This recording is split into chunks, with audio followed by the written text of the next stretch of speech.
If there's one thing that I take for granted when it comes to using my laptop, it's probably the docking station. It's the most overlooked and undeserved piece of technology associated with a laptop. Now, many people don't have a docking station, may not know why they would need one, or just simply what is a docking station.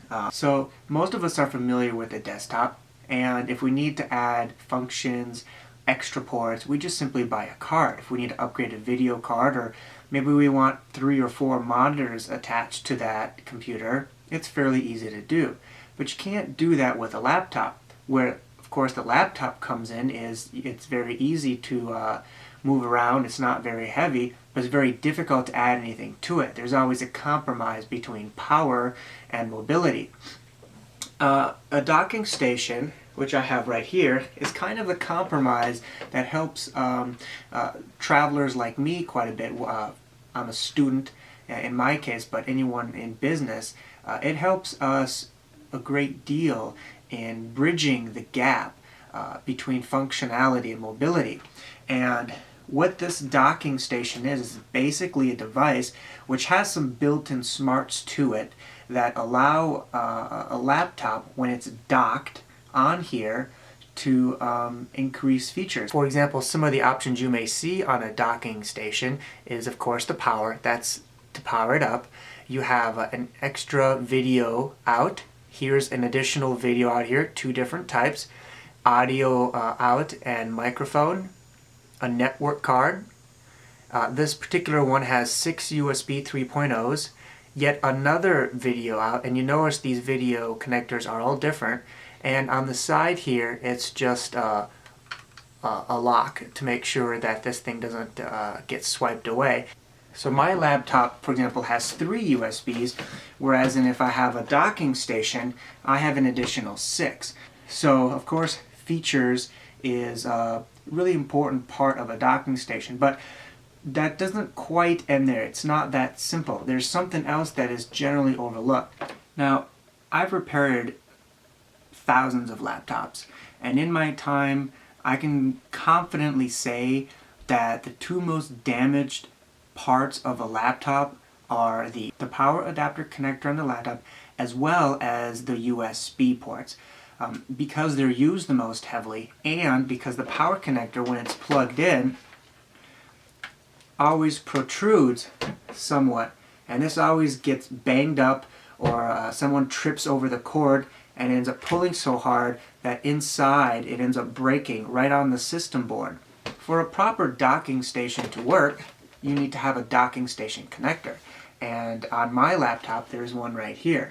Now they definitely look different, these docking station ports. For example, mine, here's a docking station. If I press in, you can maybe see those metal connectors that are in here.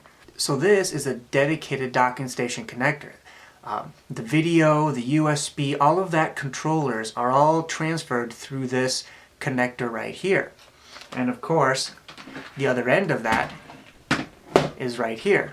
This is the connector that snaps into that bottom one, so that way it connects. But this is a dedicated connector. So what advantage am I talking about? Well, if this docking port is at home always, and it's plugged into my external video, it's plugged into my USB devices that I don't take with me, then when I come home, all I simply have to do is connect it or dock it, and I'm set to go. So now the power isn't being transferred to that standard laptop port. Now it's transferred through the docking station port. The USB devices that you have connected here are now connected to the docking station and not to the laptop. You can continue to use the laptop ports, but now the docking station ports are also available. This reduces the stress and the tension on these USB ports. Now that I found all my wires, you could see a pain in the butt this would be, even if one fell, depending on where you have them located. But anyway, I just wanted to show the connectors that I end up having to connect on my docking port. That way you could see the idea. Alright, so the first connector that I normally plug in is going to be my audio. So that gets routed to my speakers. The second one is actually my USB hub, because believe it or not, 6 USBs is just not enough for me. Another one is going to be my one of my video monitors. So we'll plug this one in. Then of course I've got another one. This is for my CD-ROM, just external one since I don't have one on my laptop. Then I have my other video connector. So that gets plugged into here. That allows my second monitor to work. And then I have my third video. It's actually a USB video. So that's going to be connected to here. I then have my backup hard drive that's working there. That's of course to back up my data. I have my internet connection that I need to connect, so that of course is going to go here. And I have my USB Bluetooth device, the only wireless device here for my keyboard and mouse. So that goes just like that. And of course I need my power, so that'll go here. Now you understand where the docking station really has its power. You just simply keep all these connectors connected at home, such as the video, your backup USB, and whatever else you have connected. And then you just simply leave them there permanently. They don't move. And you can arrange it where you want your laptop to be placed.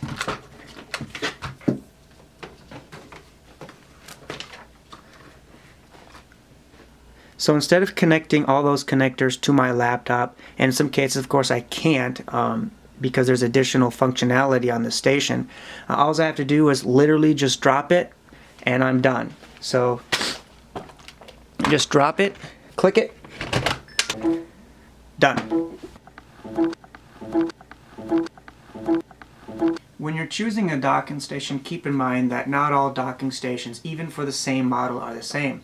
Some of them allow additional functionality, such as 3 or 4 additional USBs. They may have different video functionality.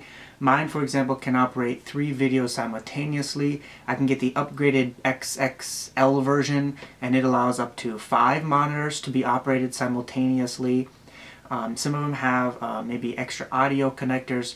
So there's different features for each one, as well as, and this is something key to remember, generally speaking, because the docking station allows hardware functionality in addition to what the laptop supports, that means that there is additional equipment that needs to be powered. The power adapter will probably not be the same. If you purchase yours brand new through the manufacturer, it shouldn't have any problem as long as it comes with one. If you purchase your docking station through the manufacturer, then it'll come with one and you don't have to worry about it at all. If, however, you get yours off eBay as I did, you need to make sure that the docking station requires the same wattage that your current power adapters that you use for your laptop. If it doesn't, I strongly recommend you get the correct one, because the docking station, like this one for example, is a 90 watt, but the one that's required to operate on the laptop is actually a 65 watt. Now they're not going to damage if you accidentally get them put in the wrong port. You can use your 90 watt on your laptop. It's not going to be an issue whatsoever. But what I am saying is that if you use your 65 or your lower powerage watt, the one that's designed for your laptop on the docking station, it's not going to work.